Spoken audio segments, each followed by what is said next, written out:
Assalamualaikum Sobat Sejiwa, kembali lagi di Rehat, Ruang Edukasi Hangat Saat Istirahat episode 27. Nah, hari ini kita akan membahas topik yang sangat menarik ya. Topik ini banyak sekali bertebaran di berita, terus bisa juga membuat orang tua resah, tapi kita akan membahas yaitu tentang perilaku seksual pada anak yang belum sesuai usia, termasuk paparan pornografi dan interaksi yang tidak sehat di dunia digital. Nah, topik ini sensitif ya, teman-teman sobat sejiwa, tapi sangat perlu dipahami agar kita bisa melindungi tumbuh kembang anak bersama narasumber yang luar biasa, Dr. Hasrini, SPKJ, konsulen MH, ya dok ya, psikiater, subspesialis anak di klinik Geraha Atma, ya dokter. Sehat dokter? Terima kasih. Assalamualaikum warahmatullahi wabarakatuh. Langsung dimulai aja ya dok. Siap. Kita mulai ngobrolin ya dok. Tema kali ini kan anak dan rasa penasaran. Iya. Ketika dunia digital membuka hal yang belum siap mereka pahami. Iya. Gitu.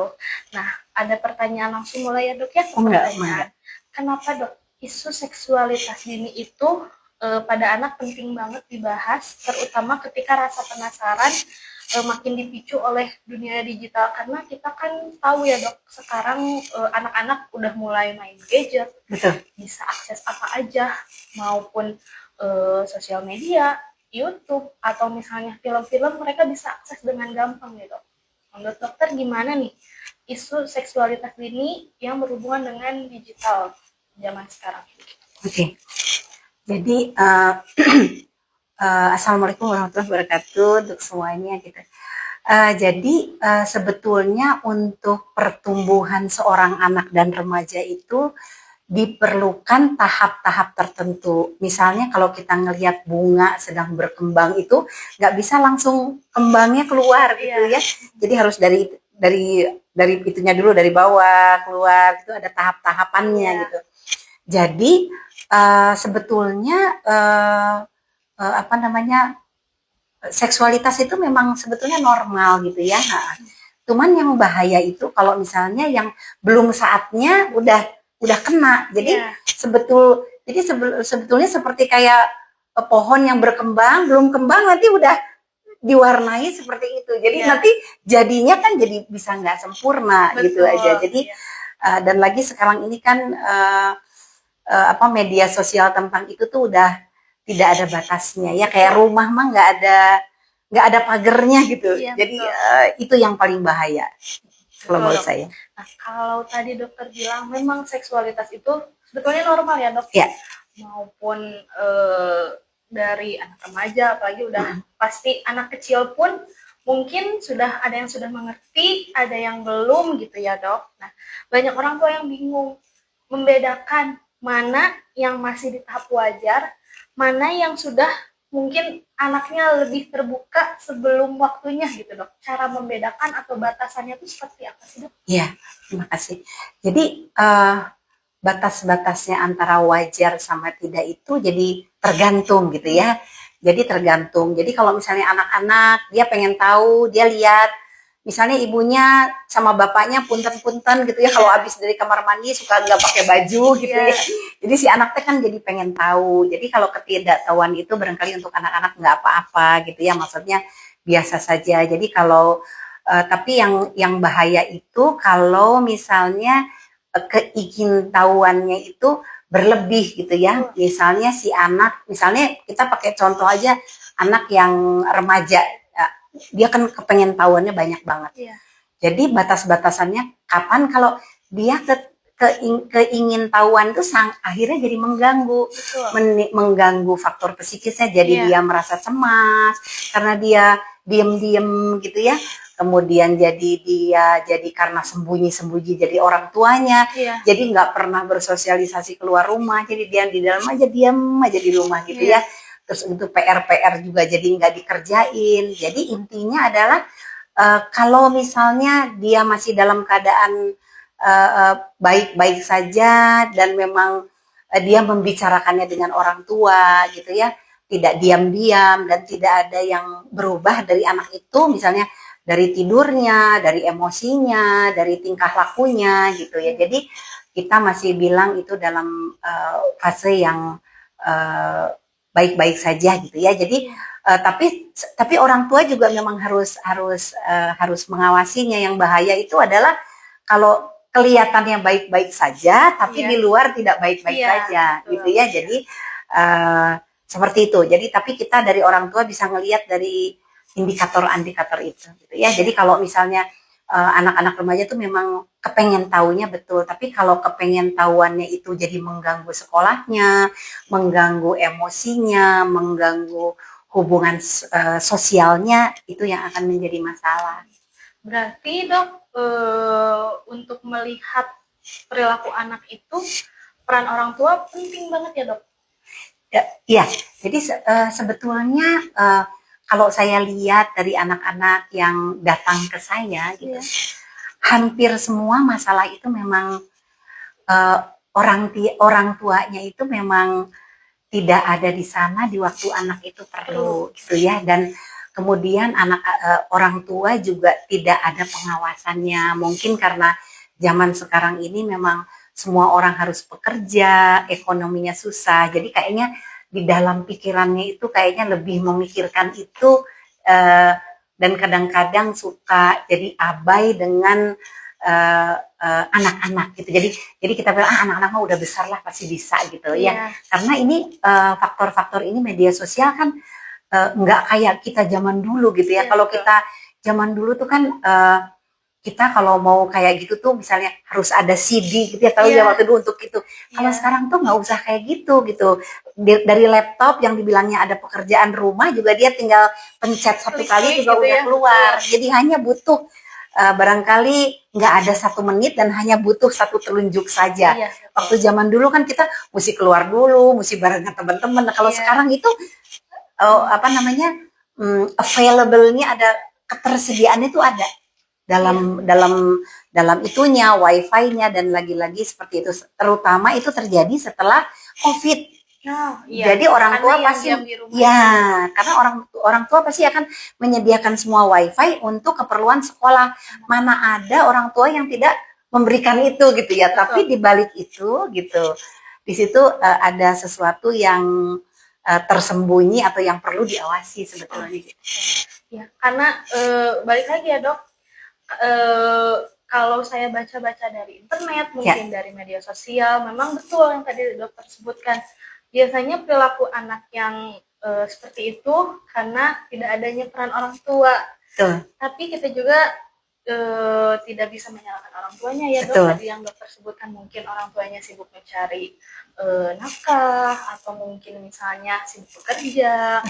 Jadi mungkin peran orang tua dan peran anak ini memang sama-sama penting ya dok. Antara anaknya memang harus terbuka dengan orang tua, tapi orang tuanya juga mungkin harus menurunkan egonya mungkin ya dok, untuk bisa berdekatan dengan anak ya dok. Balik lagi ya dok ya, saat ini anak-anak kan mudah banget mengakses internet ya, yang tadi dokter sebutkan. Nah, apa yang membuat anak dan remaja makin cepat terpapar konten seksual dok di era digital, bahkan dari hari-hari atau dari hal-hal yang terlihat biasa, mungkin dari video, film, atau gimana dok menurut dokter? Jadi yang namanya keingintahuan itu sebetulnya adalah normal untuk anak, apalagi kalau misalnya anak itu memang pintar gitu ya, jadi dia kepengen tahu gitu. Jadi kalau kepengen tahu tuh bagus gitu, tapi kita harus mengarahkan ke kepengen tahuan ke sesuatu yang lebih baik gitu. Cuman kenapa sekarang itu pornografi itu jadi, atau misalnya media sosial yang berbau seperti gitu jadi banyak, karena memang di media sosial itu sekarang yang laku adalah seperti itu gitu ya, karena pornografi adalah salah satu yang termasuk dalam kecanduan, karena menghasilkan rasa yang enak. Seperti makan, kita kalau makan kan bisa jadi kecanduan gitu ya, rokok bisa kecanduan. Jadi pornografi atau seksual adalah merupakan salah satu yang seperti itu. Dan kita sekarang hampir semua orang kan sama-sama mencari uang. Di sebelah sana gitu ya, di sebelah sana orang yang mencari uang itu kayaknya yang paling gampang itu adalah seperti itu gitu. Jadi pasti seperti itu. Jadi kelihatannya memang jadi orang tua harus bisa mencari cara gitu ya, harus mencari cara. Jadi bukan hanya pornografi. Jadi si anak itu memang harus dalam keadaan sibuk gitu ya, sekolahnya, ekstrakurikulernya gitu ya. Kegiatan lain yang bisa dikerjakan di rumah ya, Dok. Betul. Jadi misalnya olahraga yang pasti, kalau untuk laki-laki kan olahraga, karena seksual itu bisa diturunkan kan dengan olahraga gitu. Kita susah kalau kadang-kadang ada pasien datang, Dok, ini seksual anak saya tinggi, bisa nggak ada obatnya? Itu kayaknya agak susah. Tapi bisa dengan olahraga. Jadi kalau misalnya anaknya olahraga, mencari hobi-hobinya gitu ya, dan pengawasan dengan orang tua, waktunya juga nggak usah setiap hari, misalnya nggak usah lama-lama, sebentar tapi yang lebih intens, misalnya Sabtu Minggu jalan-jalan kemana gitu ya. Jadi si anak itu konsentrasinya nggak ke situ gitu, memang dia pengen tahu, tapi kalau misalnya kepengen tahuan itu tidak dikasih akses, tidak diberikan itu, mungkin dia akan mencari alternatif yang lain. Jadi yang penting adalah kita memaksimalkan alternatif itu buat anak. Jadi anak itu pokoknya istilahnya nggak boleh ada istirahat atau napasnya lah gitu. Bukan berarti itu, tapi kita harus ada kegiatan supaya anak itu tidak terpikirkan toh, gitu. Mengalihkan ya, Dok ya. Iya, betul. Balik lagi ke kecanduan yang tadi, Dok. Ya. Kalau misalnya anak sudah kecanduan pornografi yang dokter bilang, apakah ada pengaruhnya, Dok, ke perkembangan otak atau ke perilaku sehari-hari? Iya. Jadi kalau anak itu sudah kecanduan dengan pornografi atau seperti begitu, yang paling bahaya tuh dia udah tidak ada kontrol lagi. Karena di dalam otak itu ada sistem reward yang kerjanya nyala terus, dia meminta. Jadi misalnya kalau misalnya kita melihat pornografi, kita ngerasa nyaman, kita jadi rileks, dan nanti lain kali dia minta lagi. Namanya merasakan hal itu namanya kita bilang addiction. Jadi namanya addiction, dia meminta lagi dan meminta lagi. Seperti gitu. Jadi itu kayaknya ya. Jadi kalau misalnya nanti terlalu cepat, jadi nggak ada faktor itunya, kemudian si anak juga jadi kehilangan momen-momen pertumbuhannya. Jadi kalau anak itu kan harus ada faktor pertumbuhannya gitu ya, seperti tangga, seperti kayak habis dari SD harus ke SMP, harus ke SMA, itu nanti takutnya terputus gitu. Karena memang konsentrasinya hanya pada itu. Itu yang kita paling takutkan. Kalau misalnya, Dok, ada di suatu kejadian, misalnya anaknya sedang main gadget nih, Dok. Terus kita sebagai orang tua ngelihat anaknya menemukan konten seksual atau konten pornografi misalnya. Nah, anak itu penasaran. Kita sebagai orang tua atau misalnya sebagai anggota keluarga, bagaimana cara menanggapi anak tersebut biar tidak salah gitu, Dok. Padahal anak itu penasaran gitu, Dok. Ada caranya nggak sih, Dok? Iya. Jadi sekali lagi, anak-anak yang namanya keinginan tahuan itu sebetulnya normal dan harus kita bimbing. Jadi kalau misalnya anak itu mau lari, ya kita nggak apa-apa gitu, lari juga makin cepat. Tapi kan harus diawasi karena nanti takut terjatuh si anaknya. Jadi kalau misalnya nanti kita ngelihat begitu, kita tidak boleh, harus sabar ya, terus tidak boleh menghakimi gitu ya. Anggaplah bahwa sesuatu itu adalah proses yang normal, jadi kita harus menjelaskan. Jadi kalau kita melihat begitu, misalnya gitu-gitu, barangkali tadi mama lihat adik melihat gambar yang sebetulnya belum pantas untuk dilihat gitu. Jadi bagaimana perasaan adik pada waktu itu? Jadi kita juga pengen tahu. Kalau dia bilang enggak, jijik, atau misalnya aku pengen tahu lagi deh, mah. Gitu. Jadi nanti dari situ kita bisa lihat si anak itu bagaimana, gitu ya. Tapi untuk ibu-ibu yang misalnya galak, si anak pasti bilang enggak kok, enggak apa-apa. Dia malah ngomong yang sebaliknya. Karena gitu. Takut dimarahin duluan. Betul.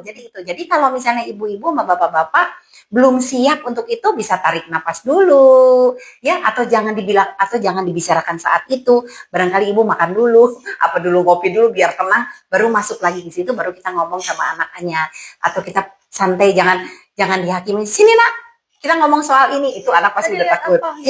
Gitu ya. Jadi harus seperti itu.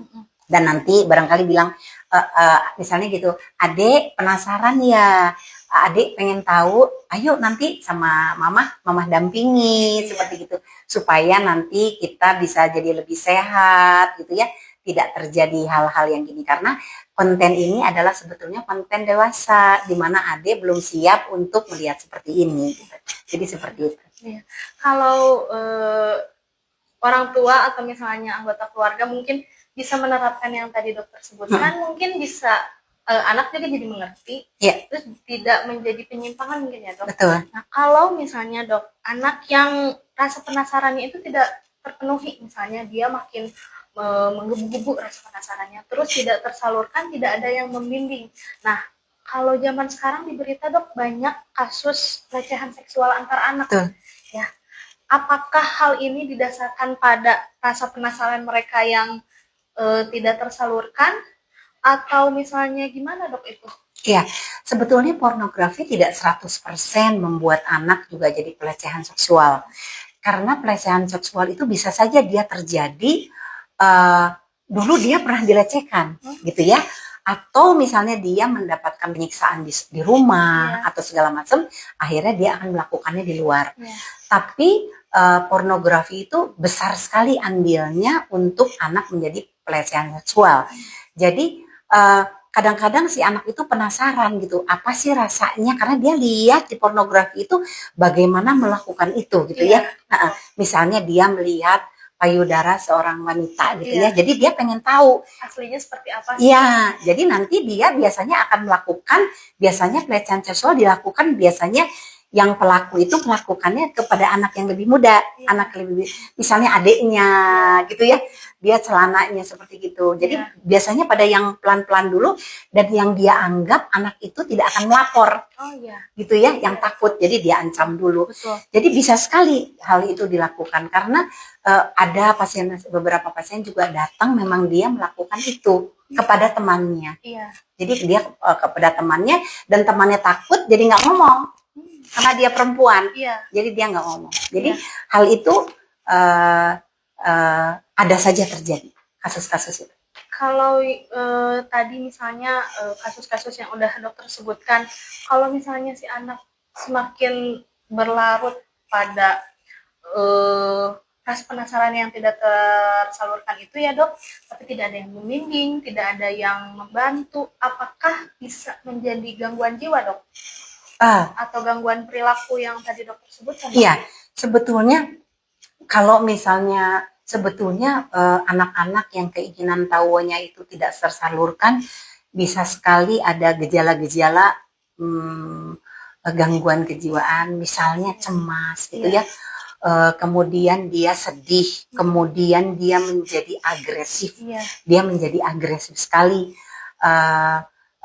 Kemudian dia jadi menutup diri, jadi yang harusnya dia tangganya itu menemukan identitas diri, dia jadi tidak bisa menemukan identitas dia.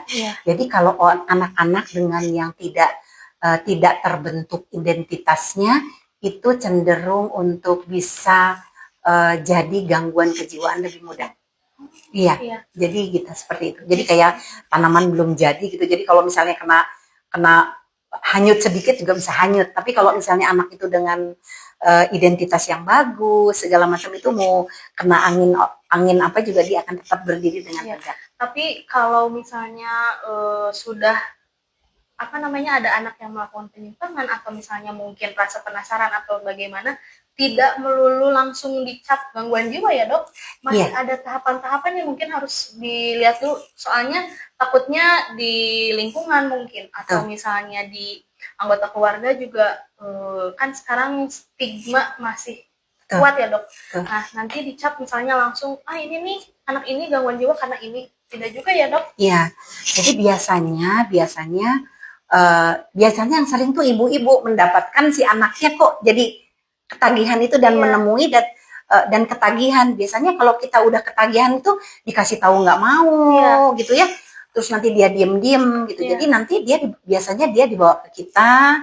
Jadi kalau misalnya dengan anak-anak dibawa ke tempat yang profesional seperti psikolog, seperti psikiater anak, nanti pelan-pelan nanti sama kita akan dibenahi gitu ya.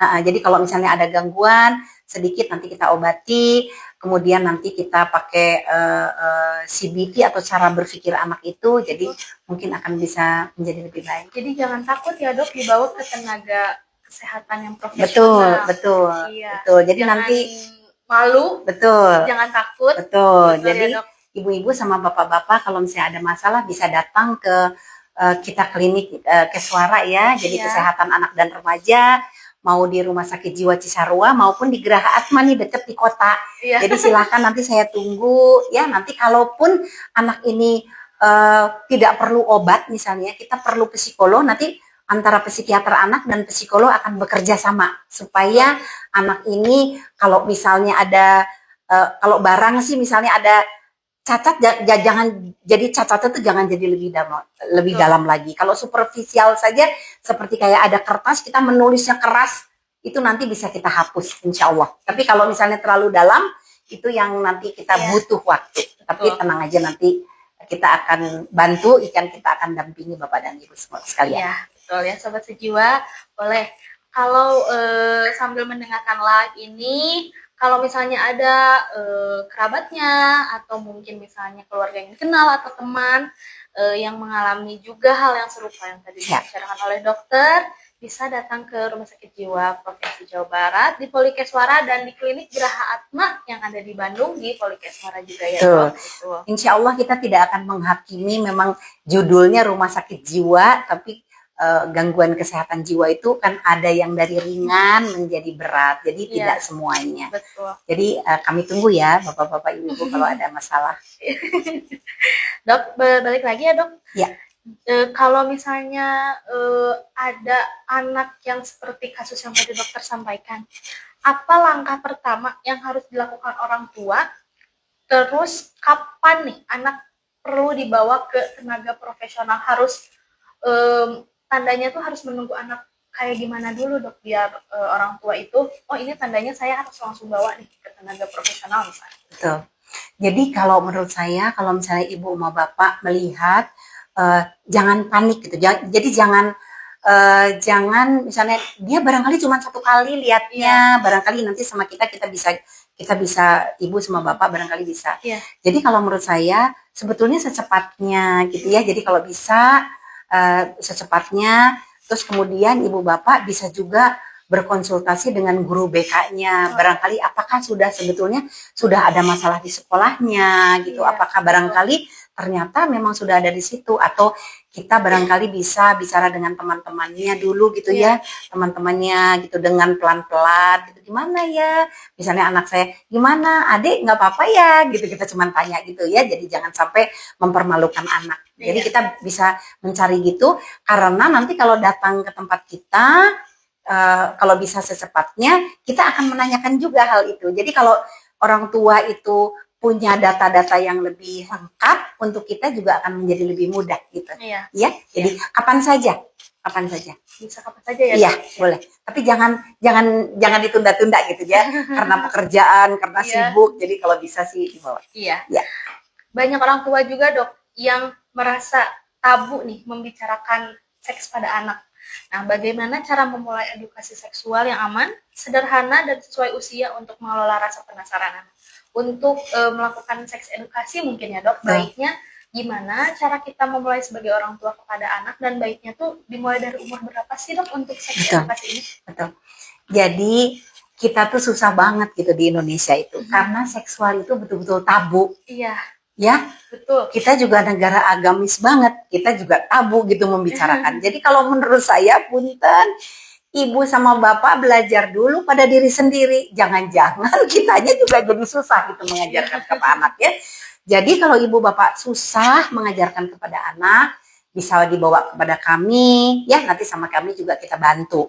Tapi sex education itu sebetulnya bisa diajarkan sejak dini. Ya, jadi umur 1-3 itu juga anak-anak tuh udah mulai mandiri, sudah mulai tahu gitu ya. Jadi kalau saya sebetulnya kadang-kadang bicara dengan ibu-ibu bapak-bapak, yang paling bagus adalah ibu sama bapak mencari bukunya. Karena buku itu udah didesain, gambarnya jangan yang terlalu vulgar gitu ya. Jadi pakai buku gitu. Jadi nanti kalau malam-malam ada waktu kita bicara. Tadi mama lihat misalnya apa namanya adik nanya begini, kita pelajarin yuk sama-sama sama mama. Atau kalau ada waktu Sabtu sama Minggu pergi ke toko buku. Ya, mencari buku itu. Sekarang itu kan di setiap kota udah ada perpustakaan. Biasanya sudah ada ya. Jadi hal-hal itu juga yang dilakukan oleh orang tua di luar negeri dengan menggunakan buku. Karena untuk membuat buku itu orang itu pakai research. Jadi kita nggak usah research lagi pakai buku itu. Dan buku itu ada banyak. Silahkan ibu sama bapak dipilih menjadi yang terbaik. Ini mohon maaf. Misalnya saya seorang muslim, saya ingin anak-anak saya mengetahui pornografi itu berdasarkan muslim. Sekarang itu udah banyak banget. Ya, jadi nanti di situ akan diajarkan mana bagian-bagian yang harus di-share sama orang lain, mana badan itu untuk diri atau yang boleh di-share sama orang lain. Jadi seperti itu. Jadi sekali lagi buku dan buku kalau untuk saya, gitu ya. Kalau ada nggak dok untuk di usia anak SD, SMP, SMA contoh sederhana untuk edukasi seks yang bisa gampang dimengerti, sederhana tapi tidak terlalu terlambat gitu dok untuk remaja-remaja zaman sekarang ini yang bisa dokter share gitu ya. Ya, jadi sebetulnya ini sekali lagi kita itu kan tabu gitu ya soal seksual. Jadi yang nomor satu adalah ibu sama bapak harus belajar gitu ya tentang seksualitas ini seperti apa. Nanti dari buku itu semua di buku itu ada macam-macam. Dari yang umur 1 sampai 3, ada yang 3 sampai 5 tahun, ada yang 6 sampai 10 tahun, ada yang untuk remaja dan remaja ada banget ya. Sebetulnya saya nggak boleh ngomong gini ya promosi chat GPT. Tapi kalau misalnya mau gitu sebetulnya kalau lihat di situ aja boleh. Nah, yang nggak boleh adalah anak-anak. Ya, chat GPT itu bahaya banget gitu karena banyak sekali. Iya, karena banyak sekali orang-orang melihat chat GPT itu malah takutnya menyuruh anak-anak melakukan sesuatu yang tidak sama dengan prinsip-prinsip kita gitu ya. Tapi kalau ibu sama bapak mau tahu, lihat Google dulu, barangkali ya seperti apa gitu. Banyak sekali di luar, nanti tinggal dilihat yang seperti. Tapi kalau menurut saya sebetulnya bisa belajar dari rumah juga. Yang tadi saya bilang. Kalau ibunya setiap kali cuman pakai BH sama celana gitu ya, makanya jadi kita juga nggak bisa gitu ya. Jadi juga mengikuti terpapar, enggak, karena sebetulnya kan harusnya tertutup. Jadi mana-mana bagian yang nggak boleh di-share sama orang lain adalah yang tertutup. Jadi kalau kita memang setiap hari ngelihat ibu bapaknya sebegitu, jadi dia setiap hari dia melihat sex education-nya bahwa itu nggak apa-apa. Jadi itu yang harus hati-hati. Karena jadi, anak itu meniru apa yang dilihat ya dok? Betul, itu meniru. Ya, jadi kalau di luar negeri kan kadang-kadang kalau berciuman di depan anak, itu kalau punten kita enggak ya, karena kita juga takut nanti dia sama temannya begitu gitu seperti gitu. Jadi anak itu banyak meniru apa yang dilakukan. Jadi tolong ibu bapak kalau melakukan aktivitas seksual juga punten gitu ya. Anak-anak tuh udah pinter sekarang gitu. Jadi kalau bisa dengan rapih lah ya, menyimpan sesuatu dengan rapih. Tidak boleh ya dok? Boleh ya, tapi dengan rapih supaya anak-anak itu tidak meniru. Betul. Nah dok, kalau misalnya tadi yang dokter singgung AI, sebetulnya memang kita juga nggak bisa menghilangkan AI ya dok, karena zaman sekarang ini internet sudah dipermudah. Kita ada mungkin macam-macam seperti ChatGPT dan AI yang lain. Sebenarnya itu juga memudahkan kita ya dok. Misalnya kita belum bisa nih untuk ke toko buku misalnya, kita hanya punya internet, bisa ya dok dicari di situ dengan sumber terpercaya. Nah yang ditakutkan yang tadi dokter bilang, mungkin kalau anak mengakses kan AI itu memberikan apa yang diminta. Nah takutnya mengarahkan ke yang konten seksual itu ya dok ya. Nah kalau misalnya dari kasus-kasus yang udah dokter suka tangani dok, biasanya konten seperti apa yang paling istilahnya kayak menjerumuskan anak, tapi terlihat kontennya itu biasa, mungkin seperti game atau film atau apa dok yang dokter suka tangani kasus gitu? Biasanya anak-anak tuh terpaparnya dari mana sih dok? Jadi betul, memang kita banyak sekali di luar sana yang jadi si anak itu kelihatannya biasa-biasa aja kayak membeli baju gitu ya. Kita kayak mau beli baju, tapi nanti bajunya teh karena kalau kita misalnya di Instagram kita mencari atau misalnya kita mencari sesuatu, itu teh promosinya sama. Ya, jadi misalnya kita mencari celana panjang, nanti teh yang keluar teh jadi celana dalam gitu. Jadi nanti akhirnya si anak jadi apa namanya? Pengen tahu celana dalam gitu ya. Misalnya sekarang itu kita nulis mau lihat gambar Mickey Mouse atau Minnie Mouse. Saya pernah coba Minnie Mouse, ternyata gambarnya ada perempuan yang kurang senonoh gitu pakai ya. Kostum itu mungkin ya. Iya, pakai Minnie Mouse, jadi hati-hati. Jadi gini, intinya kalau pornografi itu kan sesuatu yang bisa menimbulkan ketagihan dan tidak bisa, konsumsinya itu sangat terbatas. Jadi yang namanya orang tua itu harus mendampingi. Iya betul dokter. Ya? Jadi harus didampingi kalau kata saya. Jadi kalau misalnya anak juga melakukan, misalnya anak mau ada olahraga yang berat atau yang bahaya, kan kita orang tua mendampingi. Jadi kayak gini tuh kelihatannya kayak gampang, tapi berbahaya yang harus didampingi. Jadi kalau misalnya ada orang tua aja kayaknya nggak ada masalah deh, mau dicari di mana kita mendampingi anak. Jadi nanti dipasang jam-jam di mana dia boleh melihat konten-konten itu yang didampingi oleh orang tuanya. Betul. Jadi sama kita harus ada proteksi-proteksi itu di dalam gadgetnya mungkin ya, dok. Harus ada proteksinya. Saya juga mau nambahin ya dok. Kebetulan saya juga ponakan dok. Karena sekarang kan ada, kalau YouTube itu ada YouTube biasa, ada YouTube Kids ya dok namanya. Nah intinya, isinya itu untuk YouTube Kids itu biasanya video-video untuk anak-anak.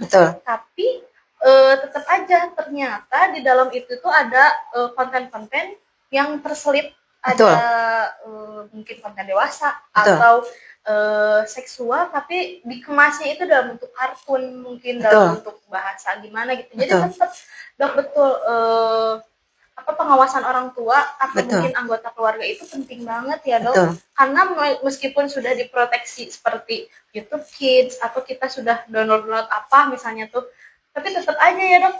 Manusia itu kan mungkin makin lama makin pinter ya dok, jadi diselip-selipin gitu di dalam konten anak ya dok. Iya, karena pernah ada kejadian juga bahwa buku juga kita mesti lihat dulu. Karena ternyata buku-buku yang pernah diprotes sama seorang ibu, buku-buku tersebut ternyata mohon maaf, ternyata di dalamnya itu banyak konten-konten LGBT gitu. Jadi kita memang harus dan kalau menurut saya orang yang namanya mempromosikan saja ya itu memang hak orang ya, tapi yang paling penting adalah kita menjaga supaya anak kita tidak terjadi apa-apa ya. Barangkali ada pertanyaan ya dok dari sobat sejiwa yang di rumah, boleh Teh Reta dibacakan. Dok, sampai usia berapa anak, khususnya anak laki-laki, tidur sama ibunya? Oke. Ini pertanyaan yang bagus sekali Ibu. Jadi kalau menurut saya anak laki-laki itu sebaiknya setelah dia umur terutama kalau misalnya SD ya, kalau misalnya dia udah TK dia bisa sendiri, sebetulnya gini Bu, sebetulnya dalam teori anak itu sebaiknya memang kalau di luar negeri nih ya, maaf ya, di dalam luar negeri itu anak tuh harus sendiri Ibu tidurnya, terpisah dari orang tua, karena takutnya kalau di sana kan mereka selalu melakukan perilaku-perilaku seperti gitu. Jadi kalau menurut saya secepat mungkin kalau dia bisa, caranya mulai pelan-pelan, barangkali di sebelahnya ya, atau ditemani dulu pelan-pelan. Jadi kalau menurut saya, kalau misalnya secepat mungkin dia bisa sendiri lebih baik kalau menurut saya. Karena anak-anak saya juga umur 3 tahun itu tidak tidur dengan saya lagi, terutama kalau laki-laki. Mau laki mau perempuan itu dia akan menjadi mandiri. Karena sebetulnya kemandirian itu terjadi dari umur 1 sampai 3 tahun. Ya, kalau menurut Erikson itu adalah 1 sampai 3 tahun tuh dia mandiri. Jadi yang saya khawatir kalau 1 sama 3 nanti dia lewat, nanti dia TK, masih klingi sama itu, nggak siap untuk sekolah gitu. Jadi kalau menurut saya sedini mungkin. Ya, jadi ibu sama bapak, nanti ibu sama bapak yang paling tahu psikologinya anak. Jadi pelan-pelan gitu ya. Pelan-pelan si anak nanti kalau misalnya dia punya kamar, dia menghias kamarnya sendiri. Tapi permasalahannya di kita kan sekali lagi, dok saya kan nggak punya uang. Kamar kita mesti sama-sama gitu ya. Jadi kalau menurut saya sebetulnya teorinya kalau bisa sedini mungkin, tapi gimana bapak sama ibu gitu ya. Jadi saya juga nggak bisa. Gitu. Bagaimana kondisi mungkin ya, karena ada kejadian, ibu mohon maaf sekali waktu dulu saya sekolah itu ada yang ini anak perempuan sama bapaknya, memang kamarnya cuma satu kamar begini, semua kumpul gitu. Jadi ternyata bapaknya melakukan hubungan dengan anaknya sewaktu ibunya pergi ke pasar. Jadi itu terjadi sehingga anak ini menjadi hamil gitu. Jadi ini kasus ini memang ada yang seperti gitu. Jadi kalau menurut saya sedini mungkin kalau dia udah bisa mandiri, kan anak itu beda-beda. Ada yang bisa mandiri, ada yang enggak, gitu ya. Nah, begitu kalau menurut saya. Ada pertanyaan lagi, Teh? Ada, dok, ini dari sobat dari IG, bagaimana orang tua bisa bangun komunikasi yang nyaman agar anak mau bercerita saat mereka melihat sesuatu yang membuat mereka bingung atau takut. Oke, jadi sekali lagi, ibu bapak di Indonesia ini seksual adalah tabu. Ya, jadi kita belajar jangan tabu dulu. Karena kalau pikiran kita tabu, yang keluar itu akan tabu semua buat anak dan menjadi kaku. Jadi kita bicara dulu sama suami, membicarakan tentang hubungan itu. Kan kadang-kadang ada ya di kita, suami istri juga nggak pernah ngomongin kayak begitu. Ya. Jadi latihan dulu gitu ya, supaya dia tidak tabu. Nanti sama anak bisa juga dengan memberikan suatu buku misalnya, nah kamu boleh ya baca ini, nanti kita diskusi sama-sama. Bisa juga gitu. Atau sama-sama. Jadi kalau waktunya kapan? Waktunya itu adalah kalau anak jadi lagi libur, yang terutama ibu sama bapak. Ya, jadi harus rileks itu orang tuanya. Harus siap dulu orang tuanya ya, Dok. Jadi orang tuanya. Dan saya yakin ibu-ibu bapak pasti bisa kalau mindset kita nggak tabu. Ya, bahwa tujuan kita adalah untuk pembelajaran anak-anak supaya anak sehat jiwa ya dan sehat fisik. Karena kalau tidak kan berbahaya ya, banyak sekali ada seks bebas misalnya anak jadi hamil, apalagi sekarang penyakit menular seksual itu banyak sekali sekarang. Hati-hati ya, hati-hati banget. Jadi kalau anak itu jadi penasaran, nanti dia melakukan hal-hal itu di luar ya, kita juga jadi terkaget-kaget orang tuanya. Ya jadi seperti itu ya, Bapak Ibu pasti bisa, tapi belajarlah dari diri kita sendiri. Ya betul. Ada lagi Teh? Masih ada dok. Dok, kadang kita nggak sengaja kepo atau ingin tahu, lalu kebuka konten yang bikin bingung. Gimana sih cara bedain mana yang normal untuk tahu dan mana yang sebenarnya belum pantas kita lihat? Oh, ini untuk anak atau untuk kita sendiri? Jadi gini, untuk remaja. Oke. Jadi kalau misalnya sekali lagi kalau kepo itu kan nggak apa-apa gitu ya Bu. Jadi gini. Ini si anak lagi ngelihat sesuatu, kita ada di situ gitu ya, ada di situ. Itu kita akan jadi lebih mudah Bu untuk menerangkan sama dia. Yang paling bahaya ini kan kalau keinginan tahu dia itu tertutup dan dia nggak tahu mesti diskusi sama siapa, gitu ya. Jadi yang namanya komunikasi sama anak itu sangat penting, ya. Jadi jangan gara-gara ada seksual ini komunikasi kita gitu. Jadi Ibu belajarlah dari sekarang untuk memperbaiki komunikasi dengan anak. Kita nggak bisa komunikasi dengan anak kalau kita nggak tahu tentang anak kita. Dan kita nggak tahu dengan anak kita kalau kita tidak pernah mengamatinya. Iya. Jadi yang nomor satu adalah tak kenal tak sayang. Iya. Ya, jadi ibu sama bapak harus selalu memperhatikan anak-anak. Jadi kalau misalnya dia kepo, nggak apa-apa. Kalau misalnya ada gitu kan kita bisa terangkan. Iya. Ya. Nah, tadi dokter juga bilang ya, karena penasaran itu wajar. Iya. Ya, bagaimana kita sebagai orang tua menyikapi rasa penasaran anak tersebut ya dok. Betul. Jadi nggak apa-apa. Nanti kita sama kita pandu aja gitu. Iya. Ya, nggak apa-apa. Ada pertanyaan lagi Teh? Masih ada. Banyak ya Dok pertanyaannya. Terima kasih perhatiannya ya. Menarik Dok ini ya temanya. Iya, karena ya. biasanya untuk tema anak itu banyak orang tua yang mungkin ya tadi dokter bilang ya Dok, mungkin bingung harus bertanya kemana, mungkin malu. Jadi setiap kita membahas tentang anak pasti banyak pertanyaan yang bermunculan gitu Dok. Nanti kalau nggak kejawab bisa langsung ke Geraha Atma atau ke rumah sakit jiwa, kita tunggu ya. Iya baik Dok. Maka Teh. Dok, pertolongan pertama apa yang dilakukan orang tua kalau anak sudah terlanjur melihat hal tersebut? Oke, jadi misalnya dia gini, ibu nomor 1, ibu sama bapak jangan panik ya, gitu. Karena panik itu menular, nanti si anak juga panik gitu. Bahwa kalau panik itu, jadi semua jalan itu akan tertutup. Ya, jadi sekali lagi, Bapak kalau ngelihat itu, tarik napas gitu ya. Sampai sejauh mana sih kalau misalnya kita ngelihat konten-konten yang seperti itu, nanti kita terangkan. Misalnya, konten-konten itu ngelihat ada suami istri melakukan hubungan seperti itu. Kita nggak apa-apa. Nah, ini adalah konten-konten yang sebetulnya belum siap untuk kamu. Tapi nanti suatu saat, kamu juga akan mengalami hal yang ini. Tapi ini belum siap gitu ya. Jadi kita bisa kasih contoh-contoh yang lain. Misalnya anak itu belum siap untuk lari, baru merangkak gitu ya. Ya, jadi kita mesti memberikan contoh-contoh pada anak itu supaya anak itu mengerti gitu ya. Jadi yang paling penting itu bahwa penjelasan itu logis buat anak.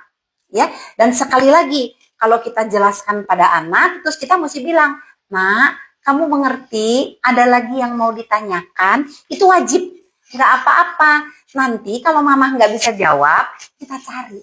Gitu ya. Jadi konten-konten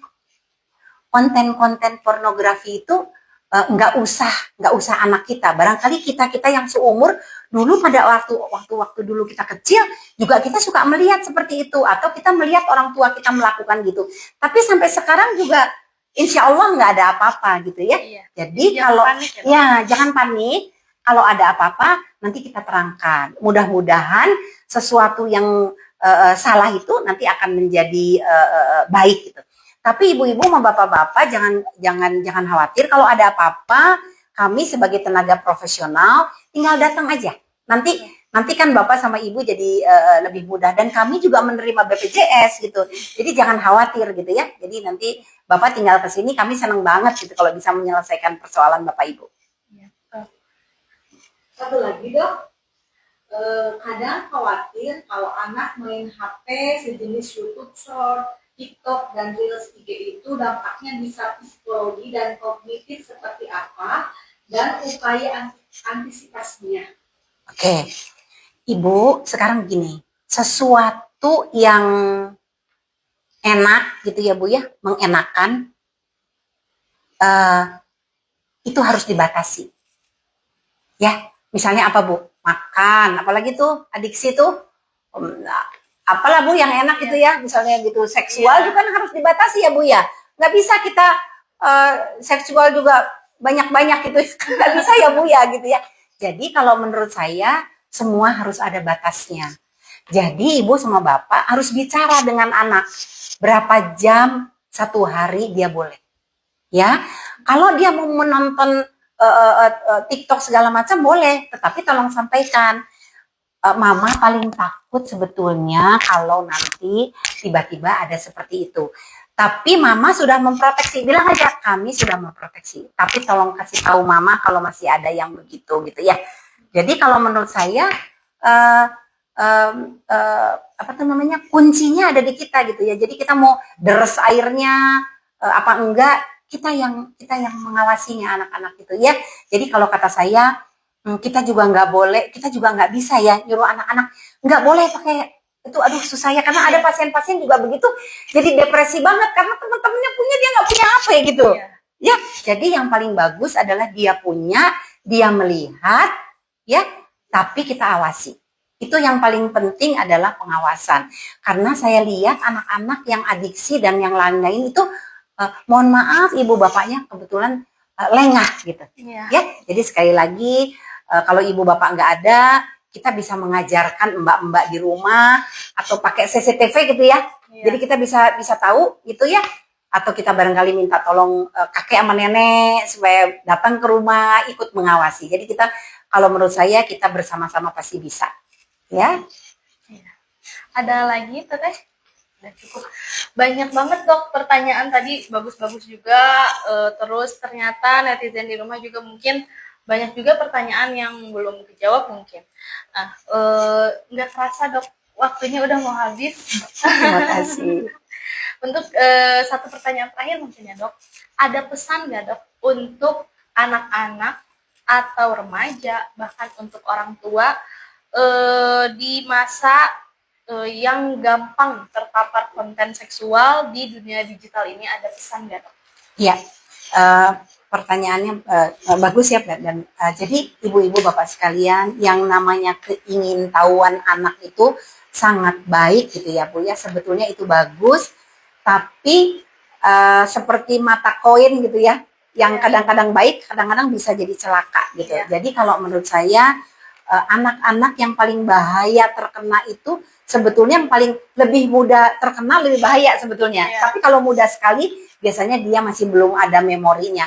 Tapi kalau anak remaja itu, karena otaknya itu belum, di bagian depannya itu belum rasional gitu ya, jadi belum bisa membedakan itu yang bahaya. Jadi nanti takutnya kebablasan, batas-batasnya jadi kayaknya doll gitu ya, nggak ada gitu. Jadi kalau menurut saya, ibu bapak-bapak, yang paling bahaya itu adalah remaja. Maka itu selalu kita bilangnya remaja.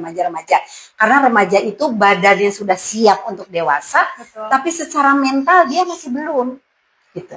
Jadi itu aja menurut saya ya. Jadi tapi kalau pengawasan itu mulai dari awal loh sampai remaja. Dokter, ternyata ada satu pertanyaan lagi nih, katanya tertinggal. Oh iya. Boleh ya. Dibacakan. Mangga. Ini Dok, ada pertanyaan baru masuk di IG. Bagaimana jika anak 15 tahun akhir-akhir ini sering merasa cemas, putus asa, selalu merasa sedih hingga ingin menyerah? Oke, jadi ini bagus sekali pertanyaannya Ibu. Sebetulnya ini adalah salah satu, mudah-mudahan nanti suatu saat kita buat podcast lagi seperti ini. Ini anak-anak, kalau kita melihat begini, adalah anak-anak yang mengalami depresi. Ya, jadi kadang-kadang anak-anak itu menyerah itu, kadang-kadang dia ingin bunuh diri. Ini Bu yang saya takut pada anak remaja, karena dia jati dirinya itu pada waktu menempuh tangga itu ada sesuatu yang terlewati Bu ya, atau ada sesuatu yang environmentnya, lingkungannya itu tidak mendukung si anak itu jati dirinya itu jadi berkembang. Jadi anak jati dirinya berkembang itu dia tahu bagaimana, dia tahu nanti harus bagaimana, peran di dunia ini seperti apa. Jadi kalau anak-anak seperti begini Bu, kalau depresi begini, nanti sebetulnya Ibu boleh tanya, jadi gini, dia perlu validasi. Jadi Ibu pernah tanya, anak, misalnya gini, nak, kamu memang menyerah ya, pasti nggak enak yang menyerah itu. Boleh nggak mama mendampingi kamu? Itu dulu ya, jadi divalidasi dulu. Jangan dibilang, nggak boleh, kamu tidak beragama, kamu tidak berakhlak. Nanti kalau Ibu ngomong sama bapak gitu, dia langsung pergi ke mana, ke lantai 3, dia langsung terjun, karena pasien saya ada yang seperti itu ya. Jadi Ibu harus memvalidasi, membuat dia tenang. Tapi yang paling bagus adalah Ibu harus pergi ke profesional, karena depresi kalau udah dia menyerah itu, kita bisa mengatakan bahwa depresinya ini bukan yang ringan atau yang sedang ya. Jadi ini anak perlu pertolongan, karena kadang-kadang anak seperti gini itu ya Ibu, masalahnya bukan apa-apa, tapi dia berpikir itu berbeda dengan kita. Kalau kita lihatnya merah, dia lihatnya biru. Jadi itu yang nanti sama kita bisa kita rubah supaya dia lihat merah ya merah, biru ya biru. Jadi dia akan menjadi lebih bahagia. Ya, jadi Ibu kalau bisa kesini ya Bu, nanti kita dampingin. Ya, kalau yang ini, kasus yang ini. Betul. Sebenarnya ya, untuk teman-teman ya Dok, mungkin masih banyak nih teman-teman yang mau bertanya, tapi mohon maaf dokter, waktu kita terbatas. untuk sesi podcast kali ini. Mungkin nanti kita akan membuat podcast selanjutnya siap, ya dok. Siap. Ya, alhamdulillah kita sudah selesai di penghujung podcast kali ini. Terima kasih banyak kepada narasumber kita ya Dokter Hasrini sudah memberikan ilmu dan pengalaman yang luar biasa ya dok. Kita belajar juga ya Sobat Sejiwa bahwa paparan seksual ini itu bukan sekedar nakal ya dok, tapi bisa berdampak besar pada perkembangan emosi, perilaku, dan kesehatan jiwa anak. Dan peran orang tua, sekolah, serta lingkungan sangat penting untuk membantu anak tumbuh kembang, sehat, aman, dan terlindungi. Untuk Sobat Sejiwa, kalau kalian menemukan anak-anak yang terpapar konten seksual, mulai adanya perubahan atau butuh pertolongan, kita siap membantu. Silahkan datang ke Klinik Geraha Atma atau ke Rumah Sakit Jiwa Provinsi Jawa Barat. Kita juga menerima konsultasi jiwa online. Ada dok, namanya Kajol, konsultasi jiwa online bisa diakses via WhatsApp dok. Jadi bisa dari rumah gitu. Di nomor telepon WhatsApp 0812 2129 2020 ya. Nanti saya ulang lagi, konsultasi jiwa online 0812 2129 2020. Atau bagi Sobat Sejiwa yang masih banyak pertanyaan belum sempat dijawab, atau misalnya tadi melewatkan nih nomor telepon Kajolnya berapa sih, boleh DM kita di Instagram dan di TikTok, insya Allah kita akan balas secepatnya gitu. Terima kasih Sobat Sejiwa, sampai jumpa di episode rehat selanjutnya. Wassalamualaikum warahmatullahi wabarakatuh. Ya, dadah.